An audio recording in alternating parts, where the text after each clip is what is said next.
1장 1절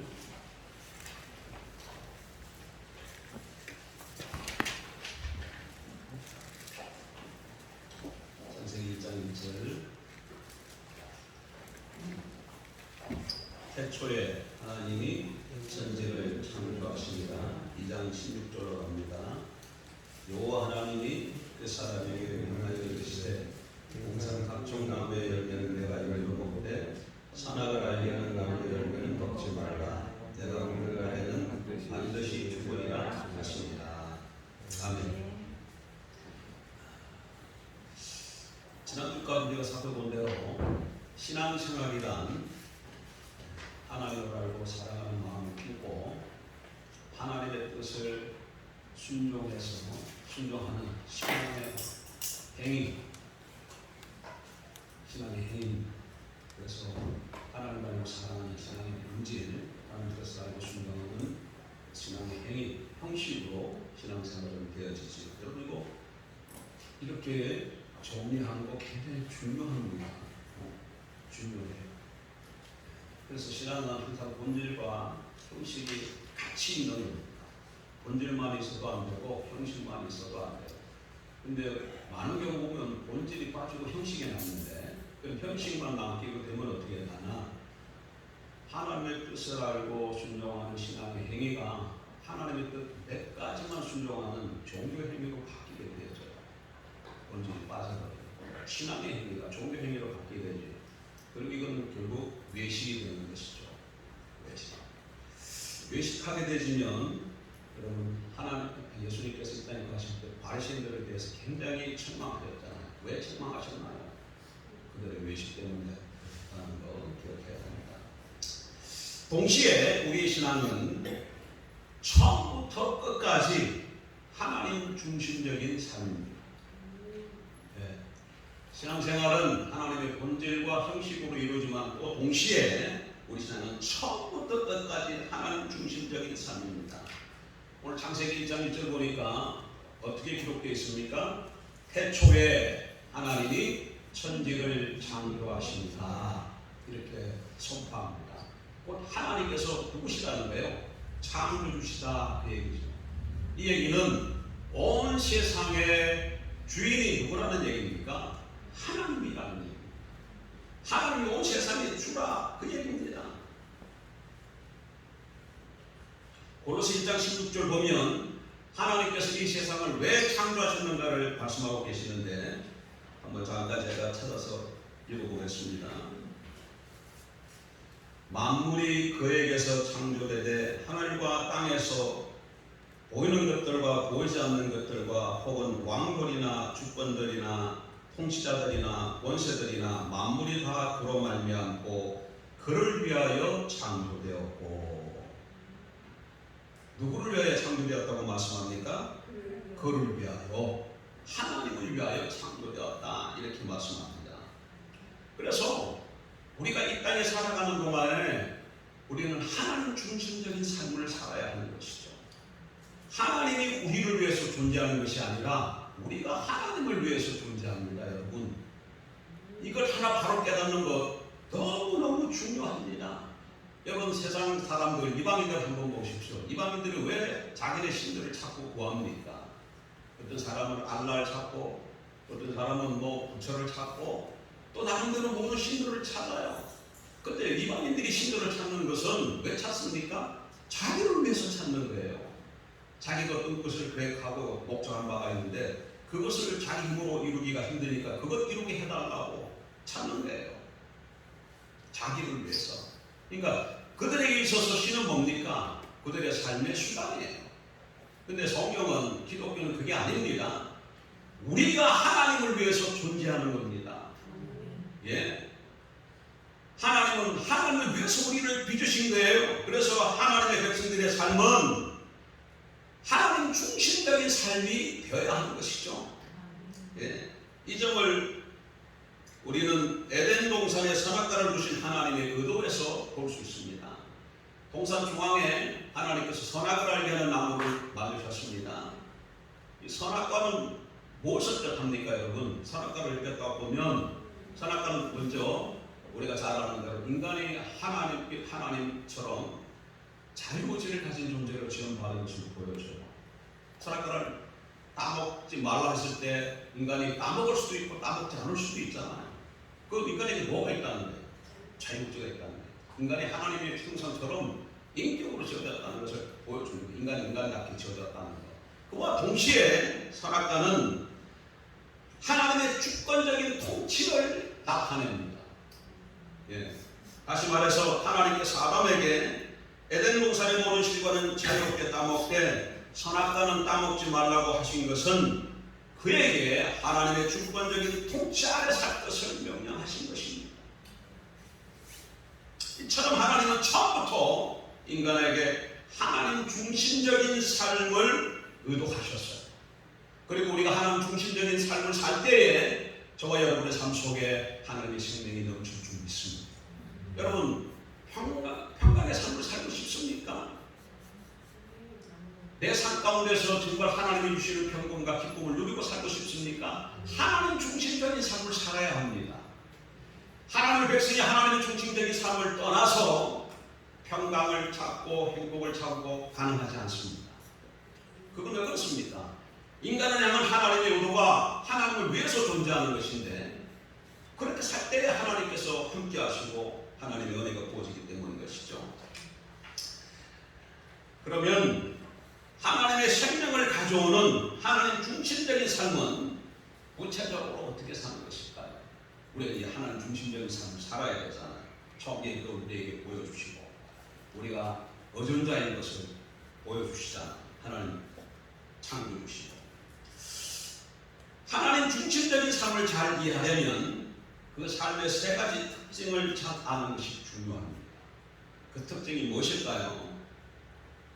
그 특징은 세 가지입니다. 하나는 하나님 자원으로 사는 삶, 또 하나는 하나님의 목적을 위해 사는 삶, 또 하나는 하나님의 방법으로 사는 삶. 이 세 가지. 하나님 중심으로 사는 삶은 세 가지 특징이 있습니다. 뭐라고요? 하나님 자원으로 사는 삶, 하나님의 목적을 위해 사는 삶, 하나님의 방법으로 사는 삶. 이 세 가지 특징이 있어요. 그래서 우리는 철저하게 하나님의 자원으로 하나님의 목적을 위해서 하나님의 방법으로 살아야 하는 것이죠. 그런데 우리에게 이런 삶을 사는 롤 모델이 있으면 좀 보고 배울 수 있지 않겠습니까? 근데 성경은 우리에게 그 롤 모델을 제시해 주십니다. 예수님께서 철저하게 이 땅에 사시는 동안 하나님 중심적인 삶을 사셨어요. 그래서 예수님의 삶을 이렇게 살펴보면 하나님 자원으로 사는 삶이 어떤 것인지, 하나님의 목적을 위해 사는 삶이 어떤 것인지, 하나님의 방법으로 사는 삶이 어떤 삶인지 우리가 잘 배울 수 있습니다. 그래서 이 지금부터 우리는 예수님께서 사신 하나님 중심적인 삶, 하나님의 자원으로 하나님의 목적을 위해 하나님의 방법으로 사는 삶을 차례로 좀 살펴보도록 하겠습니다. 첫 번째, 하나님 중심적인 삶은 하나님의 자원으로 사는 삶입니다. 여러분, 예수님은 철저하게 하나님의 자원으로 사셨어요. 예수님은 어떻게 사셨다고요? 철저하게 하나님의 자원으로 사셨어요. 자신의 자원으로 살지 않았다, 그 얘기입니다. 예수님의 삶은 사역의 모든 면에서, 예수님은 삶과 사역의 모든 면에서 철저하게 하나님의 자원으로 사셨습니다. 모든 면이 다 그러셨어요. 근데 오늘 저는 딱 두 가지만 좀 살펴보겠습니다. 먼저 예수님은 하나님의 자원으로 판단하셨어요. 무슨 일이 벌어지면 판단해야 되지 않습니까? 그때 예수님께서 어떻게 하셨다는 거예요? 하나님의 자원으로 판단하셨다는 겁니다. 우리는 어떤 사람이나 상황에 대해 판단을 내릴 때 어떻게 판단을 내립니까? 일반적으로 우리가 듣고 배우고 가지고 있는 지식과 경험을 토대로 해서 판단을 내리죠. 다시 말해서 우리의 자원으로 판단을 내리는 겁니다. 근데 우리가 가지고 있는 자원이라는 게 어떤 겁니까, 여러분? 우리의 지식과 경험이 매우 제한적이고 편협하고 때로는 잘못되어 있지 않습니까? 그래서 잘못된 판단을 내리는 것이죠. 근데 예수님은 판단을 내릴 때 누구 자원으로 판단을 내렸다고요? 하나님의 자원으로 판단을 내리셨어요. 그래서 예수님의 판단은 항상 옳은 것이죠. 예수님은 우리들처럼 마음의 상처가 있는 분이 아니죠. 그렇기 때문에 사물을 보더라도 누구보다도 올바로 바로 볼 수 있는 분이십니다. 그리고 예수님은 한 걸음 더 나아가서 하나님으로부터 판단할 수 있는 권한을 받으신 분이에요. 그런데도 불구하고 철저하게 자기 자원을 내려놓고 하나님의 자원으로 판단하셨어요. 요한복음 5장 30절 한번 같이 보십시다. 요한복음 5장 30절 내가 아무것도 스스로 할 수 없노라. 듣는 대로 심판하노니 나는 나의 뜻대로 하려 하지 않고 나를 보내신 이의 뜻대로 하려 함으로 내 심판은 의로우니라. 예수님께서 어떻게 판단하셨습니까? 예수님은 자신이 스스로 아무것도 할 수 없다고 말씀하십니다. 그리고 예수님은 듣는 대로 판단하신다고 말씀하고 계시잖아요. 여기서 듣는 대로라는 말은 아버지께로 듣는 대로라는 뜻이에요. 아버지께로, 하나님 아버지로부터. 그러니까 자기의 지식과 자기의 관점에서 판단하는 것이 아니라 하나님의 음성을 듣고 그 음성대로 이렇게 판단했다 그 얘기죠. 여러분, 우리가 하나님의 자원으로 판단하는 것은 매우 중요합니다. 왜냐하면 우리의 자원으로는 하나님의 뜻을 발견할 수 없기 때문에 그래요. 하나님의 뜻과 우리의 뜻은 다릅니다. 인간의 자원으로는 하나님의 뜻을 알 수도 없어요. 이건 한번 좀 찾아보는 게 좋을 것 같아요. 이사야 55장 8, 9절 한번 보십시다. 구약성경 1036조 이는 내 생각이, 내 생각은 하나님의 생각이죠.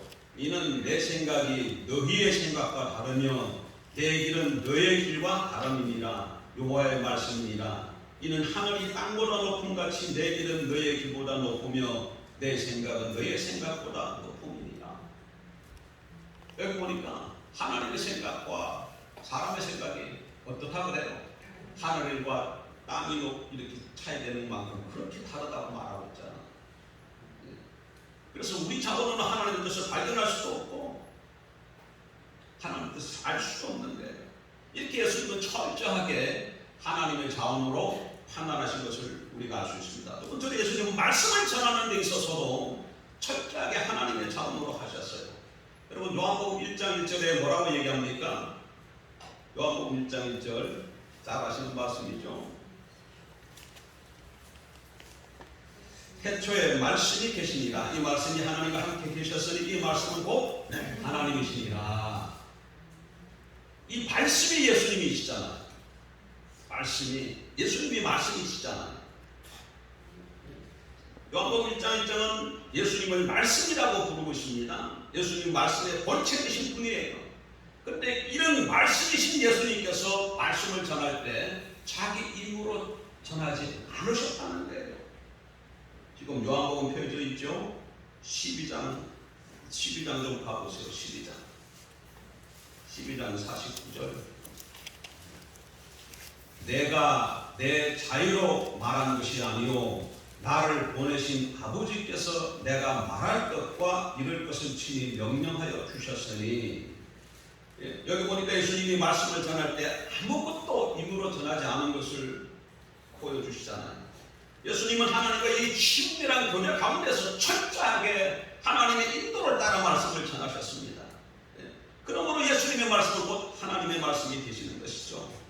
심지어 예수님은 무엇을 말할 것뿐 아니라 그것을 어떻게 전할 것까지 하나님으로부터 인도를 받았다고 말씀합니다. 요한복음 12장 49절에 나오는 이럴 것이라는 말이 바로 그런 것입니다.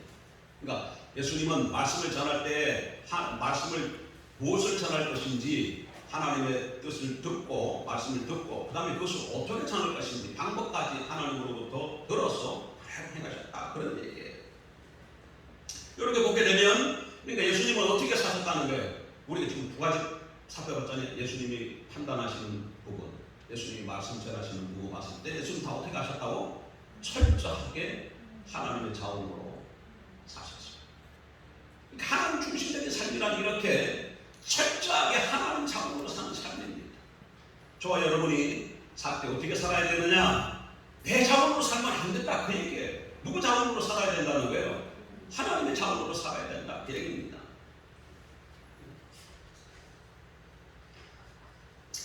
두 번째, 하나님 중심적인 삶은 하나님의 목적을 위해 사는 삶입니다. 예수님은 철저하게 하나님의 목적을 위해 사셨습니다. 예수님은 철저하게 하나님의 자원으로 사셨을 뿐 아니라 철저하게 하나님의 목적을 위해 사셨습니다. 우리가 요한복음을 좀 살펴보게 되면 이러한 사실을 아주 선명하게 볼 수 있습니다.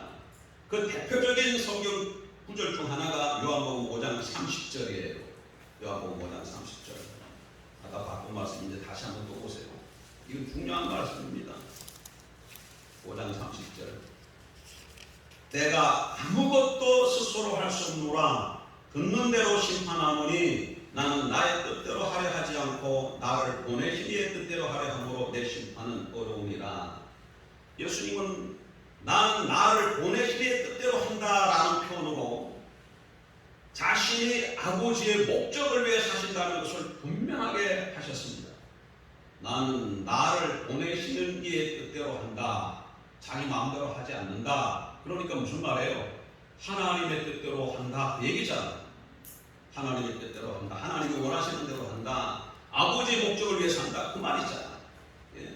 다른 곳에서도 동일한 삶을 나는 항상 그의 기뻐하시는 일을 행한다. 이렇게 표현하고 있어요. 하나님의 기뻐하시는 일을 행한다. 예. 그러니까 예수님은 항상 이렇게 하나님의 목적이 무엇인지, 하나님이 원하시는 바가 무엇인지, 하나님의 뜻이 무엇인지, 뜻이 무엇인지 늘 크게 관심이 있고, 그래서 하나님의 친밀한 교제 가운데 그것을 알면 그걸 목적 삼고 사신 분이시죠. 요한복음 5장 30절에서 우리는 하나님의 목적을 위해 사는 것의 의미와 관련해서 중요한 한 가지를 볼 수 있습니다. 그것은 우리가 하나님의 목적을 위해 살려면 자기의 목적을 위해 살지 않아야 한다는 것이죠. 하나님의 목적을 위해 살려면 어떻게 살지 않아야 된다고요? 자기의 목적이 내려져야 된다. 그 얘기입니다. 그래서 예수님께서도 나는 나의 뜻대로 하려 하지 않고 나를 보내신 이의 뜻대로 하려 한다. 이렇게 말씀하신 거예요. 자기의 뜻대로 하려고 하지 않는다. 나를 보내신 이의 뜻, 하나님의 뜻대로 하려고 한다. 만약 우리가 하나님의 목적을 위해 산다고 하면서도 혹시 우리의 목적을 위해 살면 그것은 하나님의 목적을 위해 사는 것이 아닙니다. 자신의 목적을 위해 사는 것이 되는 것이죠. 왜냐하면 그 경우 우리는 자신의 목적에 도움이 되는 범위 내에서만 하나님의 목적을 위해 살게 될 것이기 때문입니다. 그래서 우리가 진정으로 하나님의 목적을 위해 살려면 예수님처럼 자신의 목적이 내려져야 합니다. 자신의 목적이 내려져야 합니다. 자신의 목적이 내려지지 않으면 하나님의 목적을 위해 살 수가 없어요. 그리고 한편 사람이 하나님의 목적으로 살면 하나님이 그 사람과 함께 하십니다. 그래서 그 사람이 하나님의 자원으로 살 수 있게 되는데, 그래서 하나님의 목적을 위해 사는 삶과 하나님의 자원으로 사는 삶은 항상 같이 가는 겁니다. 항상 같이 가는, 이게 따로 떨어져 있는 게 아니에요. 내가 하나님의 목적, 하나님의 뜻, 하나님이 원하시는 게 온 것을 알고 그걸 추구하며 살려고 하면 하나님이 나와 함께 하신다는 거예요. 그러면 어떻게 돼요? 하나님이 나와 함께 하심으로 하나님께서 하나님의 힘으로 자원을 기뻐하시며 주시는 것이죠. 그래서 하나님의 자원으로 사는 삶이 가능해지게 되는 겁니다. 예수님도 보십시오. 예수님께서 하나님의 목적을 자기 목적으로 삼으시니까 하나님께서 예수님과 함께 하시고, 하나님 예수님이 하시는 모든 일에 하나님께서 어떻게 하셨어요? 하나님의 능력으로 뒷받침해 주시지 않았습니까? 여러분, 오늘날 많은 성도들이 하나님의 자원을 경험하지 못하는 주된 이유가 뭔지 아십니까? 왜 나는 하나님의 자원으로 살고 싶은데 그 자원으로 사는 그 삶이 경험되지 못하는가? 그 이유는 하나님의 목적을 위해 살지 않기 때문에 그래요. 하나님의 능력과 하나님의 은혜가 우리 삶에 부어져야 되고, 그래서 하나님의 영광을 보고 살아가는 것은 당연한 것인지 하나님의 백성, 구약을 보십시오. 구약 이스라엘 백성들이 보게 되면, 근데 왜 우리 삶 가운데는 이런 하나님이 우리와 함께 하심, 이런 것들이 좋게 나타나냐 말이에요. 우리 시대를 살아가는데. 우리는 특별히 선약의 백성입니다. 이스라엘은 옛 언약의 백성이지 않습니까? 우리 예수 그리스도 보혈의 피로 하나님의 백성이 된 것 아닙니까? 그러면 더 하나님의 능력이 나타나야 되지 않겠습니까? 근데 왜 그런 하나님의 자원이 우리 삶 가운데 나타나지 않느냐? 그것은 우리의 삶이 하나님의 목적을 위해 살지 않기 때문에 그런 거예요. 자신의 목적을 위해 살기 때문에 그렇다고 해요. 그런 얘기죠. 내가 내 자신의 목적을 가지고 살아가면 하나님의 자원을 경험할 수가 없습니다. 그것은 실현 불가능한 일이에요. 우리 모두가 하나님의 목적을 위해 살아야 합니다. 그것이 하나님께서 우리를 창조하신 목적이요. 골로새서 16장 16절 하나님께서 우리를 창조하신 목적이요. 그것이 하나님께서 우리를 구원하신 목적이기도 해요. 창조의 목적이나 구원의 목적이 같습니다. 누구를 위해 살아가는 거예요? 하나님을 위해서. 하나님을 위해서. 그리고 우리가 하나님의 목적을 위해 살 때 하나님의 생명이 저와 여러분의 삶 가운데 흐르게 되는 거예요. 우리가 하나님의 목적을 위해 살면 하나님 우리와 함께 하시기 때문에 더 이상 악한 것들이 우리를 넘어뜨릴 수가 없고 더 이상 우리를 피할 수도 없고. 왜? 하나님의 생명이 흐르고 하나님의 보호하심이 있기 때문에. 하나님의 백성들은 그렇게 살아가는 것이죠. 마지막 하나 더 간단하게 살펴보겠습니다. 세 번째로 하나님 중심적인 삶은 하나님의 방법으로 사는 삶입니다. 예수님은 철저하게 하나님의 방법으로 사셨어요. 방법이라는 건 수단이죠. 길을 말하는 겁니다. 하나님 중심적인 삶의 한 특징은 하나님의 방법으로 사는 삶인데, 하나님의 방법으로 사는 삶은 크게 세 가지 부분으로 나타납니다. 하나는 철저하게 하나님의 다림줄, 기준에 합한 삶. 또 하나는 철저하게 하나님의 관점으로 사는 삶. 또 하나는 철저하게 성령의 인도를 따르는 삶. 여러분 예수님을 한번 보십시오. 요한복음 같은 데 가서 보면 예수님은 처음부터 끝까지 철저하게 하나님의 방법으로 사셨어요. 무엇을 하든지 하나님의 길을 따라 걸어가셨다는 거예요. 이 세 가지 방법은 다음에 좀 시간 날 때 살펴보도록 하겠습니다. 말씀을 정리하고자 합니다. 하나님 중심적인 삶을 말할 때 일부 성도들은 부담스러워합니다.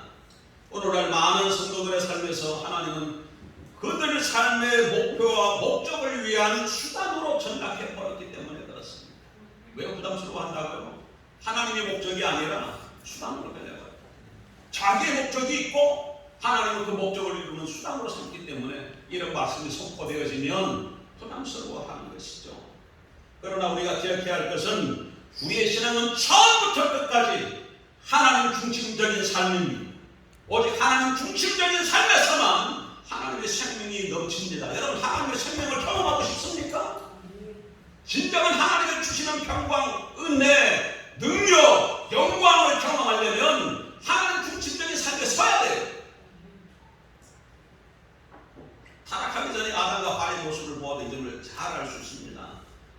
아담과 하와가 선악과를 따먹기 전에 모습을 좀 한번 살펴보세요. 그들이 하나님의 주권적인 통치 아래 하나님 중심적인 삶을 살았을 때 그들의 삶 속에 생명이 넘쳤잖아요. 하나님과 친밀한 교제가 거기 있었습니다. 하나님의 온전한 보호가 거기 있었고 부부 사이에 온전한 화합이 거기 있었잖아요. 그들은 영적으로, 정신적으로, 육체적으로 건강했습니다. 그리고 모든 만물도 아담과 하와를 어떻게 했어요? 협조했잖아요. 그들은 삶 가운데 풍요가 넘쳤어요. 근데 그들이 창세기 3장을 넘어가서 자기로 돌아갔을 때 어떻게 됩니까? 에덴에서 추방되잖아요. 생명이 거치게 되는 것이죠. 그러니까 우리가 하나님 중심적인 삶을 살 때 뭐가 넘친다는 거예요? 생명이 넘치는 거예요. 그러니까 생명은 우리 삶 가운데 하나님의 응원하심은 내가 이렇게 해서 이렇게 한다고 되어지는 게 아니에요. 다만 하나님이 나의 주인이신 것을 알고 그리고 그분을 내 삶 가운데 중심에 모시고 사는 삶. 하나님 나라 관점으로 바꿔서 말하면 그분을 내 삶 가운데 왕으로 모시고 사는 삶, 주를 모시고 사는 삶. 그러면 그분이 우리의 내 모든 삶을 간섭하시고 다스리셔요. 로마서 14장이 뭐라고 얘기합니까?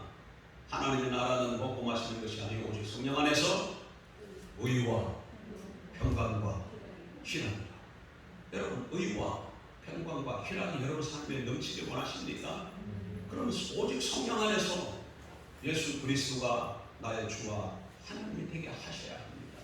하나님 중심적인 삶을 살아야 되는 것이죠. 그러면 모든 게 만사오케. 모든 게 만사오케. 뭘 걱정합니까? 걱정이 있습니까? 답답한 문제가 있습니까? 어떻게 하면 해결될까요? 하나님 중심으로 돌아가면 그 문제를 해결하려고 하면 안 돼요. 그건 나도 그냥. 그리고 우리는 어떻게 한다고? 내 자신이 나를 바라보고 아 내가 하나님으로부터 벗어나게 비춰지면 하나님으로 돌아갑니다.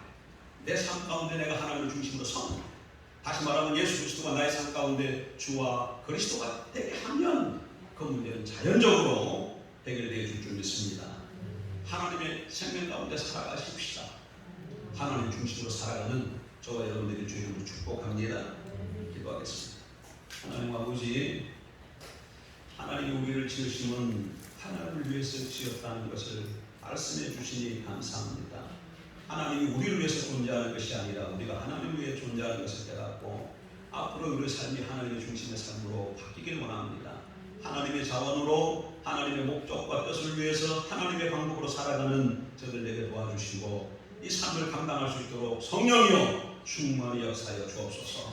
그래서 우리 삶 가운데 나그네 인생 살아가는 동안에 하나님을 경험하고 하나님의 생명의 충만히 역사하는 삶을 이어갈 수 있도록 도우시옵소서.